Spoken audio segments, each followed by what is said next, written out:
तो रुखसत होके जब गई तो मुल्लानी ने छुपा के तोहफे बना के ऊपर कुछ और रख के नीचे छुपा के कुरान दे दिया और कहा ये मैं चाहती हूं कि ये तोहफा अपने घर जाके मेरी शागिर्द खोले। उसने कहा ठीक है। अपने घर जाके खोला, कुरान पढ़ने लगी। 2-3 बच्चे भी हो गए। वो ऑफिस में चला जाता, काम को चला जाता, ये कुरान पढ़ पढ़ के रो के कहती मालिक मेरे बच्चों को और मेरे शोहर को भी जन्नती बना दे, इसके दिल में इस्लाम की मोहब्बत डाल दे। मगर मियाँ कुछ अल्लाह को कुछ और ही मंजूर था। 3-4 बच्चे हो गए, 3 बच्चे, मगर फिर भी कोई बात नहीं। मगर बीमार शोहर हो गया। एक दिन जब चेकअप करा के आया तो घर में हाथ पैर नीचे को डाल के डिप्रेशन में रोने लगा। बीबी ने कहा क्यों रोते हो, बताओ क्या बात है मेरे सरताज।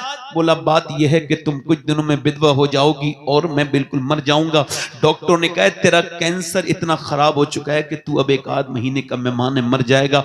अपने बच्चों के सर पे हाथ रख के दहाड़े मार मार के रोने लगा कि मैं बर्बाद हो गया, अब मैं कैंसर का मरीज हूं, बचूंगा नहीं।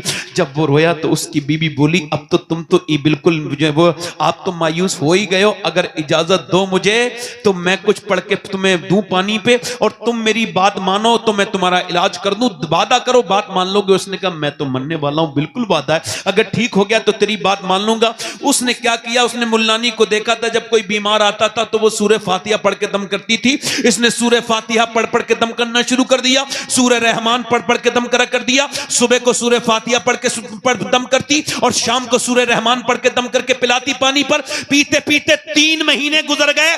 3 महीने के बाद शौहर जब चेकअप कराने गया और जब उसने डॉक्टर से चेकअप करा के घर आया तो रोने लगा। बीबी ने कहा क्या हुआ, कहने लगे डॉक्टर ने मेरी रिपोर्ट देख के कहा है ऐसा लगता है तुझे कभी कैंसर था ही नहीं, तेरे जिस्म में अब कोई बीमारी नहीं है।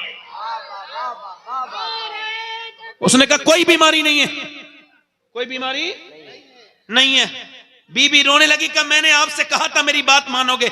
कब बाद में मानूंगा, पहले ये बता कि तूने मुझे मेरा इलाज किस चीज से किया है, कौन सी चीज पढ़ पढ़ के सुनाई है। कि जिस कुरान से तू नफरत करता है उसी कुरान को मैंने पढ़ के तुझे पिलाया है। वो शौहर बोला तो फिर ऐसा कर, मुझे देर न कर, मुझे भी कलमा पढ़ा के मुसलमान कर दे। अरे खुदा को नहीं मानता था तो इतने कलाम में असर किया है, अगर मैं खुदा को मानूंगा तो फिर क्या हाल होगा। वाह भाई वाह वाह।